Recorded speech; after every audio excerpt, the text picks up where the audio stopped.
Ayun, babasa po tayo ulit. Marcos Kapitulo 6, versikulo 30 hanggang 34. So, tapos na tayo dun sa pagkamatay ni John the Baptist. Ngayon naman, iba naman title ito. Pinakain ni Jesus ang 5,000 tao. The feeding of the 5,000. So, parallel verses niya, Matthew chapter 14, verse 13 to 21, Luke chapter 9, verse 10 to 17, John chapter 6, verse 1 to 14. Itong title na to, covered niya, verse 30 hanggang 44. Pero ang babasahin lang po natin is Kapitulo 6, versikulo 30 hanggang 34. Okay? One moment. Let me just prepare this one. Alright, verse 30. Bumalik ang mga apostol na isinugo ni Jesus at ikinuwento nila sa kanya ang lahat ng ginawa at ipinangaral nila. Dahil sa, verse 31, dahil sa dami ng mga taong dumarating at umaalis, tama ba? Umaalis, yep. At umaalis, wala na silang panahon kahit kumain man lang. Kaya sinabi ni Jesus sa mga alagad niya, hali kayo, punta tayo sa hindi mataong lugar upang makapagpahinga. 32. Sumakay sila sa isang bangka at pumunta sa isang mataong lugar. 33. Ngunit marami ang nakakita sa kanilang pag-alis at nakilala sila ng mga ito. Kaya nagtakbuhan ng mga tao mula sa iba't ibang bayan at pupuntahan iba't ibang bayan sa pupuntahan ni na Jesus at nauna pa silang dumating doon. Ganun sila ka-eager makausap at makita si Jesus. 34. Nang bumaba si Jesus sa bangka, nakita niya ang napakaraming tao na habag siya sa kanila sapagkat para silang mga tupang walang pastol. Kaya't siya'y nagturo sa kanila ng maraming bagay. So, hanggang doon muna po tayo. So galing tayo sa 29 kahapon nang mabalitaan ng mga alagad ni Juan ang nangyari. Kinuha nila ang kanyang bangkay at nilibing. Tapos ngayon, talon tayo dito sa 30 to 34. So, kung i-connect ko is, bumalik ngayon yung mga apostles, galing sila sa 2x2s. Tapos yung mga nag-take ng katawan ni John the Baptist, yung mga disciples si John the Baptist. Mga alagad ni John the Baptist. Tapos ngayon naman, umiwas sila Jesus. Umiwas sila sa maraming tao para makapagkwentuhan. Kaya lang pagdating nila dun sa pupuntahan nila, dapat walang tao, maraming tao. So, nakita ni Lord na, alright, the harvest is plenty and I need to be the shepherd. Hindi, sorry. So, walang pastol. So, hindi niya kailangan, walang pastol. So, tinuruan niya. Nag-share si Lord ng mga bagay, maraming bagay sa kanila. And, sooner or later, probably, ilang part ba itong, wait lang, check ko lang po So, okay. So, tatapusin natin itong title na to, yung Feeding of the 5,000 bukas. Yung babasahin natin bukas is 35 to 44. So, mahaba-haba tayo bukas. So, bibitinin muna natin. So, dito muna tayo. Dito na yung positioning na, ito na. Diyan na sila, tapos kakausapin. Actually, hindi. Basahin ko lang po yung verse 34. Maaga pa naman Nang bumaba si Jesus sa bangka, nakita niya ang napakaraming tao na habag siya sa kanila sapagkat para silang mga tupang walang pastol, kaya't siya ay nagturo. Okay, nagturo. So, sa kanila ng maraming bagay. So, ongoing na. Ngayon, bukas natin tignan kung ano pa yung mangyayari. So, ano lang tayo, positioning, building the climax. At least para doon sa title, The Feeding of the 5,000. Yeah, I think that's it. So, if naghahanap kayo ng deeper revelation, sometimes we are just getting, sometimes we're getting the surface level message, but that's good enough. That's good enough for us. But sometimes, if you read it thoroughly, magugulat ka, or if you read it with open heart and mind, that Lord, I just want to talk to you. Just please talk to me. So, babasa kayo. Ganun nangyayari sa akin madalas Bigla na lang yung verse na dati ko nang nabasa, siguro 10 beses ko na nabasa, bigla na, oops, teka. Parang may ganito dito ah. Alright, Lord, parang may nire-reveal ka sa akin. Yun, mind-blowing yun. So keep on reading, be excited. The thing that helps me to read the Bible with excitement, actually kaninang maga, nanaginip ako eh. Sama ng panaginip ko kanina talaga eh. Tapos may pakiramdam ako na, Lord, parang ayoko magbasa muna ngayon. Oo, seryoso. Kaninang maga, Lord, parang talagang ko-contemplate ako, Lord, sige, bukas na lang. Pwede ba bukas na lang? Pero yung garang galing ng Holy Spirit kumilos. Bigla na lang akong bumangon eh. Nakahiga ako, bigla na, sige na nga, bangon na nga ako. Bigla na akong bumangon. Tapos ngayon, na naman ako, excited na naman ako magbasa. The devil will work. The devil will work, guys. Just be in the Word. Lapit lang kayo sa salita. Tapos, kung walang mai-reveal sa inyo si Lord, at least yung surface level message, kita nyo. Pero sooner or later, may i-reveal sa inyo si Lord. Promise ko yan. Just keep on reading with open heart, with open heart and open mind. Hindi yung, papatunayan ko mali si JB. Hindi open heart yon. Hindi open heart yon. Hindi open mind. Just read it with open heart and open mind.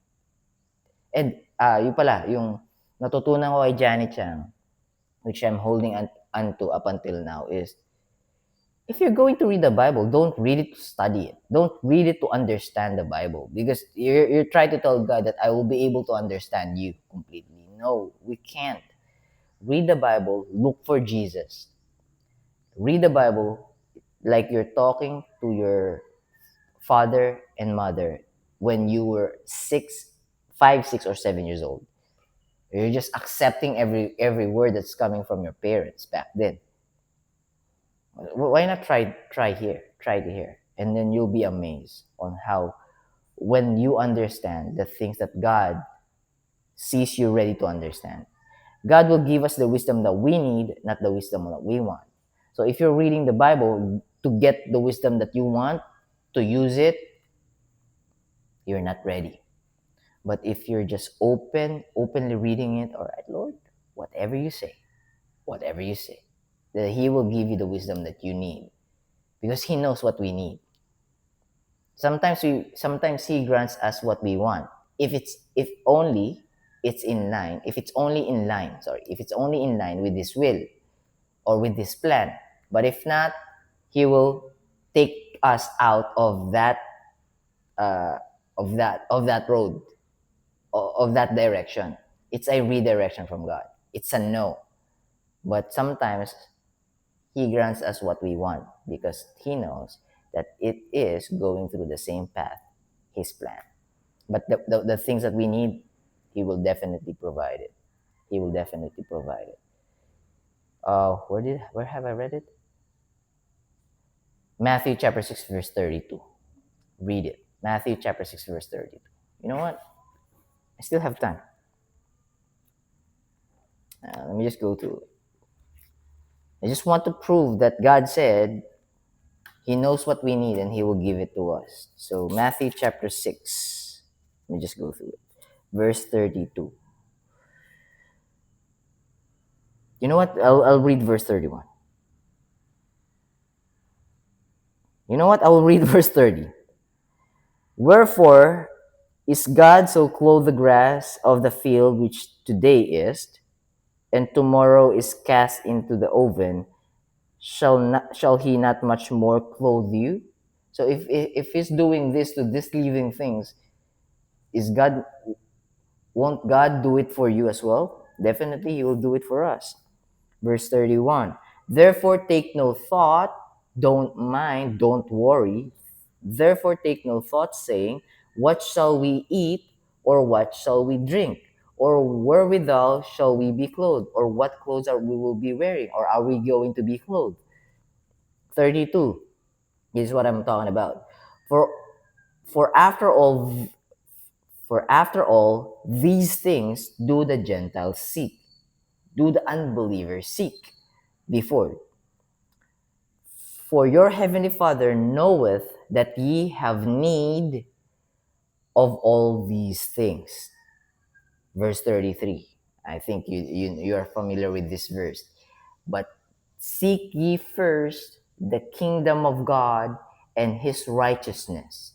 Don't remove his righteousness. But seek ye first the kingdom of God and his righteousness, and everything shall be added unto you. And all these things shall be added unto you. Take therefore no thought for the morrow, for the morrow shall take thought for the things of itself. Sufficient unto the day is the evil thereof. Why are you thinking about tomorrow? Why are you going to think about tomorrow when the things that you have to think about today is sufficient for this day? Think about tomorrow, but today, just go ahead, live your life the way God wants you to live your life today. And tomorrow, leave it to God. And once you're there and tomorrow, God is going to guide you anyways. So yeah. Anyways, ganda na na. So, kung ba't ko naman na-share yun, hindi naman gano'ng connected doon sa sinasabi ko. Actually, medyo connected kasi dito nakita ng mga ni Jesus na, teka, wala silang pastol. Alright, I'm gonna guide them. I'm gonna teach them. So, let the word guide you. Let the Lord guide you. Let God guide you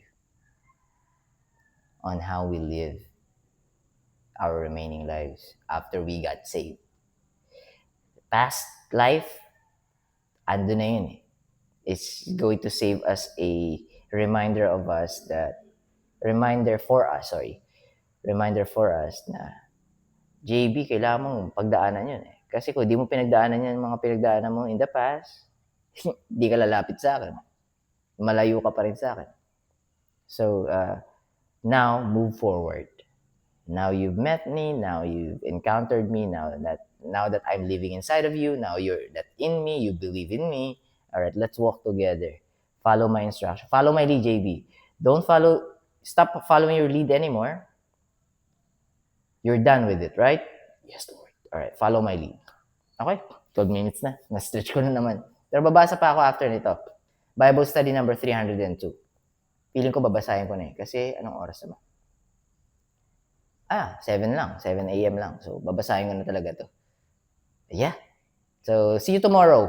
Same pa rin tayo. Ang title natin tomorrow is pinakain ni Jesus ang 5,000 tao pero 35 to 44 na po tayo. Yeah. God bless you. Keep safe. I'll be seeing you tomorrow. Bye for now. Please remember His name and keep this name as your Savior. Guys, I want to see you in heaven. Just try to pay close attention. And nagdadagdag pa ako na sasabihin. Napaka-importante lang. Napaka-importante. Sige, kita tayo bukas. Bye.